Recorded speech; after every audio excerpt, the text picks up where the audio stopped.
Isang mapagpalang araw po sa ating lahat. Ako po si Nicole Castilla and welcome po sa aking daily devotion. So, ang topic po natin ngayon is Abel, the worship that God accepts. Abel was the second son of Adam and Eve. He was a shepherd who brought an offering to God from the best of his flock. God accepted Abel and his offering not because Abel was perfect, but because Abel trusted God. The Bible tells us that Abel offered his sacrifice by faith, even though Abel was killed by his brother, Cain. God did not forget him. Abel's blood cried out to God for justice. His life and death point us forward to Jesus, whose blood speaks a better word, not judgment, but forgiveness and peace. So, ayon po sa Genesis chapter 4, verse 3 to 10, in the course of time, Cain brought some of the fruits of the soil as an offering to the Lord, and Abel also brought an offering fat portion from some of the firstborn of his flock. The Lord looked with favor on Abel and his offering, but on Cain and his offering he did not look with favor. So Cain was very angry and his face was downcast.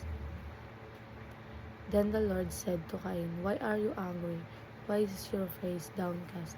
If you do what it is right, will you not be accepted? But if you do not what is right, sin is crouching at your door. It desires to have you, but you must rule over it." Now Cain said to his brother Abel, "Let's go out to the field." While they were in the field, Cain attacked his brother Abel and killed him. So, yun po sa ating katuruan, the worship that pleases God. Worship must be offered by faith in God. So, ang pagsamba ng kalugod-lugod sa Diyos ay may pananampalataya, hindi lang ito routine o obligasyon. When we worship God, we believe that God is real, God is listening, and God is worthy of our praise. And worship must come from the heart. So, hindi sapat ang magandang kanta o maayos na panalangin kung wala naman sa puso. God looks at the heart, not just the actions. So, next is worship must be best offering. So, God deserves our best, not our leftovers. Whether it's our time, talent, strength, or resources. Ang worship na pleasing sa Diyos ay yung ibinibigay natin ang pinakamaganda at pinakamahalaga sa atin.